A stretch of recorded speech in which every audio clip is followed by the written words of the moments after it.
Maaf,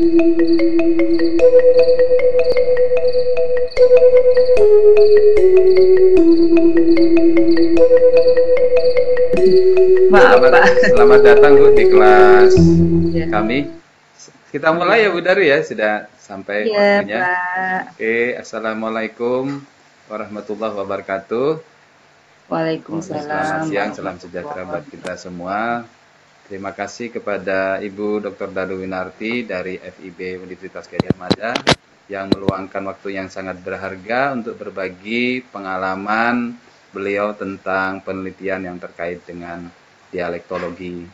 Kemarin Ibu Daru sempat bertanya kepada kita, apakah kalian, para peserta mata kuliah penelitian Bahasa dan Sastra Indonesia ini sudah menempuh mata kuliah sosiolinguistik? Silakan jawab. Sudah, Pak. Sudah. Oke ya, sudah ya. Nilainya bagus-bagus ya. Mudah-mudahan. Nah, Bu Daru, ini kami mau menimba mahasiswa kami ini sudah semester ini Bu Daru, semester akhir. Iya. Semester ini mereka akan PPL secara daring karena pandemi dan ada kebijakan pengurangan pembatasan aktivitas fisik di sekolah. Mau tidak mau itu juga berimbas pada penelitian yang bersifat di lapangan. Karena itu mungkin Iya, pada betul. kesempatan ini kami juga ingin menimba tips dan trik mungkin ya terkait dengan penelitian dialektologi di masa sulit ini. Baik Bu Daru, mahasiswa kami jumlahnya 12, tapi karena link Zoom dibagi secara terbuka, ada kemungkinan pihak-pihak tamu masuk untuk nimbrung mengikuti perkuliahan ini. Jadi 12 peserta mahasiswa semester antara, mudah-mudahan dari 12 ini bisa mengambil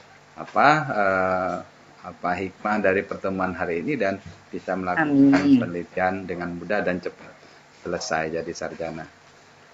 Perlu saya perkenalkan ya dulu kepada mahasiswa saya, Ibu Daru Winarti ini spesialisasinya di linguistik, meskipun doktornya itu di tradisi lisan. Jadi silahkan Anda bertanya, berdiskusi dengan beliau terkait dengan dialektologi yang terkait dengan mata kuliah sosiolinguistik tadi. Itu pengantar singkat saya tentang Bu Daru. Silahkan Anda cari sendiri di internet profil beliau, karena nanti panjang ceritanya kalau diceritakan aktivitas dan kegiatan ilmiahnya, nanti waktunya sangat berharga. Itu kita tidak bisa lama-lama menatap layar monitor untuk kesehatan mata kita. Karena itu saya persilakan kepada Ibu Daru untuk menyampaikan materi yang sudah disiapkan. Silahkan Ibu. Iya, baik Pak Sainul, Alhamdulillah, terima kasih bahwa saya diberi kesempatan untuk sharing ilmu ya, mudah-mudahan bermanfaat. Saya akan menyampaikan mengenai materi mata kuliah dialektologi. Kebetulan saya memang mengampu mata kuliah itu, jadi mungkin karena waktunya pendek, ini saya tuh mencoba, karena mata kuliah ini 1 semester itu biasanya diberikan 1 semester, ini harus diberikan 1 jam, sekitar 1 jam. Jadi mungkin saya harus menyingkat sesingkat mungkin supaya semua materi bisa saya masukkan, mudah-mudahan bisa jelas ya. Iya, sudah. Semua sudah bisa melihat ya. Kalau di sana memanggilnya apa? Kalau di Jogja kita biasanya saya memanggil mahasiswa itu Mbak. Oh ya, boleh Bu. Boleh. Boleh Bu ya. Oke. Terima kasih Pak. Jadi ini penelitian dialektologi itu. Jadi kalau bicara tentang kajian dialektologi itu kajian ini membatasi pada variasi bahasa. Jadi kita melihat adanya variasi bahasa berdasarkan variabel geografis atau dialek geografis yang kemudian dikenal sebagai studi geografik dialek atau geografi linguistik. Ya, jadi kita belajar variasi kebahasaan yang itu disebabkan faktor geografi atau faktor tempat. Baik, Pak. Jadi kalau sosiolinguistik itu juga belajar tentang dialek, tapi dikarenakan faktor sosial. Kalau ini faktor tempat. Jadi kalau misalnya di Jogja ya, di Jawa itu ada Jawa Tengah, Jawa Timur, dan Jawa Barat. Nah, itu kalau biasanya Jawa Tengah dan Jawa Timur tuh bahasa Jawa semua, sama bahasa Jawanya, tapi karena faktor tempat itu ternyata menyebabkan adanya perbedaan-perbedaan. Tapi perbedaan itu masih saling dipahami. Nah, ini tentang karena ini studi tentang dialek, maka sedikit kita coba melihat apa sih dialek itu. Nah, secara umum kalau orang mengatakan dialek, saya tidak tahu apakah di Kalimantan ada yang dikatakan dialek. Kalau di Jawa itu ada yang namanya dialek Banyumasan. Jadi bahasa Jawanya itu ngapak-ngapak. Kalau Jogja itu ngopo, kalau di Banyumas itu ngapak. Nah, ini biasanya pengertian umum itu dialek itu adalah bahasa yang di bawah standar, yang statusnya rendah, yang seringkali kasar. Kalau di Jawa itu ada, di Jogja itu ada tingkatan bahasa yang namanya kromo, jadi bahasanya itu lebih halus. Tapi saya lihat di Kalimantan saya lihat tadi saya dapat data itu ada ya seperti itu. Jadi ada yang bahasa Jawanya halus. Nah ini yang kalau sudah dikatakan dialek itu biasanya dianggap seringkali kasar. Kemudian umumnya dikaitkan dengan kaum tani, kelas pekerja, atau kelompok-kelompok yang kurang bergengsi. Itu biasanya mereka yang mempunyai dialek. Kemudian dialek juga merupakan istilah yang sering diterapkan pada perbedaan kebahasaan.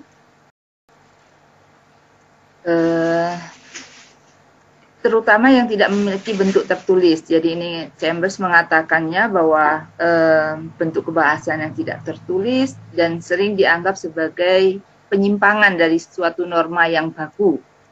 Jadi kalau biasanya kita diajarkan bahasa Indonesia yang baku, misalnya kemudian ada bentuk-bentuk yang kita pakai di luar itu, biasanya bahasa lisan itu sering kita menggunakannya dalam bentuk-bentuk yang dianggap tidak baku. Nah ini seringkali kalau sudah digunakan oleh sekelompok masyarakat, biasanya itu kita sebut sebagai dialek. Oke, terus Pak. Nah kemudian setelah diadakan penelitian-penelitian tentang kebahasaan ini, pandangan tentang dialek itu sudah bergeser. Pandangan-pandangan yang menganggap dialek itu sebagai bahasa yang kasar dan lain-lain tadi itu bergeser karena ternyata di kota di daerah perkotaan itu juga terjadi juga variasi-variasi yang mungkin di kota selama ini dianggap sebagai bahasanya lebih standar, lebih baku, tapi ternyata tetap ada variasi-variasi. Bahkan dari bahasa Inggris yang memang menjadi bahasa internasional itu ternyata kalau dipakai oleh sekelompok masyarakat di kota pun masih sering mengalami perbedaan-perbedaan. Nah selanjutnya, Petit itu mengungkapkan bahwa dialek adalah bentuk kebahasaan yang berbeda dari sebuah bahasa. Karena kenyataan itu, maka ada pendapat yang mengatakan bahwa sebenarnya yang dikatakan dialek itu bentuk kebahasaan yang berbeda dari sebuah bahasa. Nah, yang disebut bahasa selama ini pun sebenarnya juga dialek. Karena itu juga variasi dari dialek. Hanya karena alasan-alasan tertentu, maka dia terpilih sebagai bahasa baku dan itu kemudian juga disebut sebagai bahasa. Jadi misalnya, ya maaf ya ini biasanya saya daerahnya di Jawa, itu mungkin nanti kita bisa mencoba penelitian di Kalimantan. Nah kalau di Jawa itu yang disebut sebagai bahasa itu, yang disebut sebagai bahasa Jawa itu acuannya adalah Solo dan Jogja. Itu bahasa Jawa. Tapi kemudian kalau ada beberapa bahasa di luar daerah ini, ya tadi seperti yang saya katakan seperti Banyumas, itu mereka punya bahasa yang sedikit berbeda, dan mereka tidak dikatakan bahasa, tapi mereka dikatakan bahasa Jawa, dialek Banyumas. Nah, tapi kalau kita penelitian dialek, kita tidak akan memandang seperti itu. Jadi kalau ada orang mengatakan itu dialek, itu bahkan bahasa Jawa Solo Jogja pun dialek, hanya dengan alasan tertentu dia dijadikan sebagai bahasa. Jadi dapat dikatakan perbedaan bentuk kebahasaan atau variasi bahasa yang diujarkan dalam masyarakat, baik dari kelas bawah, atas. Jadi kalau di sosio itu kita melihat ada kelas-kelas ya, ada kelas bawah, kelas atas, sehingga memunculkan variasi, itu disebut dialek. Kemudian baik dari pedesaan atau perkotaan, semuanya itu dianggap sebagai dialek. Ya, jadi dialek itu varian bahasa, jadi variasi yang terjadi dalam sebuah bahasa. Nah, kalau kita mulai dari sini, kita mulai dengan pengertian bahasa. Sebenarnya bahasa itu apa toh? Mungkin kalian sudah tahu ya, Mbak, bahwa bahasa itu bisa dijelaskan sebagai sistem lambang bunyi yang arbitrer, yang oleh para anggota kelompok sosial, yang digunakan oleh para anggota kelompok sosial untuk bekerja sama, berkomunikasi, dan mengidentifikasikan diri. Jadi semua sistem lambang bunyi yang digunakan oleh para anggota kelompok masyarakatnya untuk berkomunikasi itu kita sebut sebagai bahasa. Nah, seperti kita tahu, yang kita pelajari juga bahwa bahasa itu selalu mempunyai dua aspek. Yang pertama adalah bentuknya, ya kita sudah belajar itu. Jadi bentuknya itu bisa dari bunyinya, itu di fonologi ya. Kemudian kita melihat bentuk-bentuk afiksasi, redufikasi, itu bentuk-bentuk kebahasaan. Nah, kemudian di samping bentuk-bentuk itu pasti juga ada maknanya. Jadi apa yang kita ujarkan, apa yang kita gunakan untuk berkomunikasi itu selain ada bentuk juga ada maknanya. Kalau kita mengamati secara teliti apa yang kita gunakan sebagai alat komunikasi ini itu tidak selalu sama persis. Selalu ada kosakata yang berbeda, selalu ada afiksasi yang berbeda, ya. Kalau seperti yang sudah saya sampaikan tadi, kalau di Jogja, misalnya kita punya afiks ake. Jadi kalau mengatakan jupo ake. Nah, kalau di daerah Banyumas itu mereka tidak mengatakan jupo ake, tapi mereka mengatakan jupok ake. Mereka punya kata jupok juga, bentuk dasarnya, tapi ketika diberi afiks, mereka tidak menjadi jupok ake, tapi jupok ake. Ya. Nah, itu selalu ada perbedaan-perbedaan seperti itu. Nah, perbedaan-perbedaan itulah yang dikatakan sebagai variasi bahasa. Jadi ada yang orang mengatakan bahasa Jawa, tapi di dalam bahasa Jawa itu terjadi perbedaan-perbedaan seperti itu yang disebut sebagai variasi bahasa, ya. Variasi bahasa itu macam-macam ya, tapi secara umum biasanya dibedakan dengan dua hal, itu idiolek dan dialek. Bedanya di mana sih idiolek dan dialek? Kalau idiolek itu variasi yang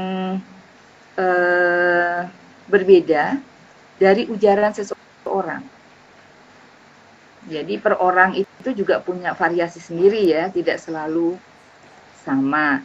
Nah, itu biasanya kalau perbedaannya atau variasi yang terjadi di perorangan itu namanya idiolek. Nah, sementara kalau dialek itu variasi yang terjadi karena digunakan oleh sejumlah atau sekelompok orang. Sampai di sini bisa mengerti ya. Jadi kalau ada bahwa variasi itu bisa terjadi per orang. Kalau saya tanya ke peserta semuanya, pasti kadang-kadang kalian memperhatikan bahwa teman Anda itu kadang-kadang dia punya gaya ujaran sendiri. Nah, itu biasanya disebut idiolek. Bisa memperhatikan temannya, gaya temannya, gaya ujaran temannya yang kalian perhatikan? Siapa? Ayo bisa melihat teman yang lain, dia punya ujaran-ujaran tertentu yang khas dia. Silakan, bisa ada yang menjawab? Ayo, Mbak Tia misalnya, tahu nggak kira-kira Mbak Siti itu punya kekhasan apa ketika berbicara? Saya mengambil contoh yang lain boleh lah Bu? Boleh, silahkan. Muhammad Najib Bu. Ya, ada Mas juga ya tadi, maaf saya kira Mbak semua. Ya, Muhammad Najib gimana menurut Mbak Tia?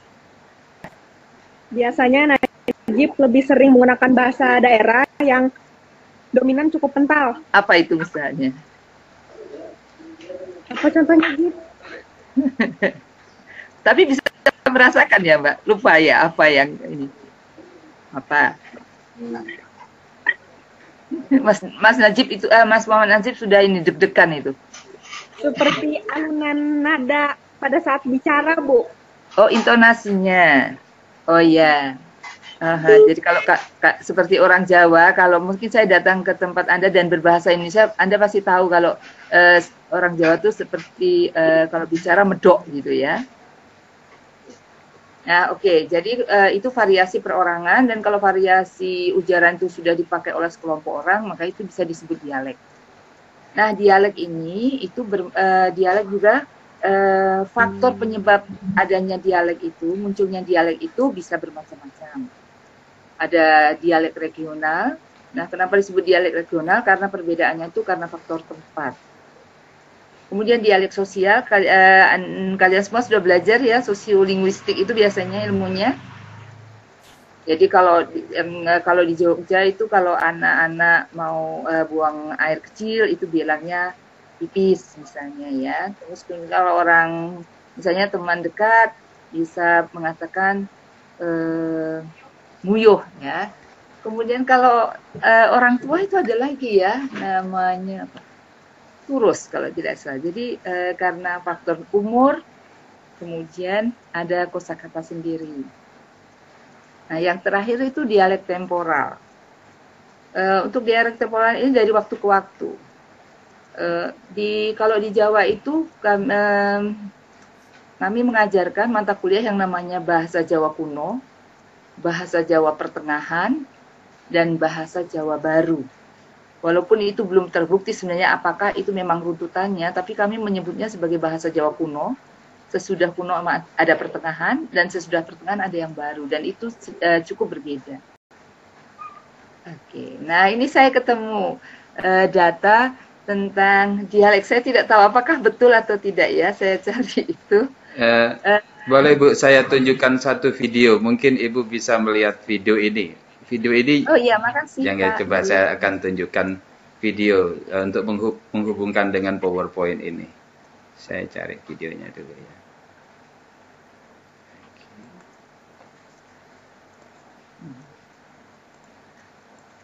Tipe-tipe bahasa orang amun ditawari makan, urang kandangan. Tak ada hendak lagi aku makan ketupat. Udah tadi orang di rumah mau ulah kayak ini.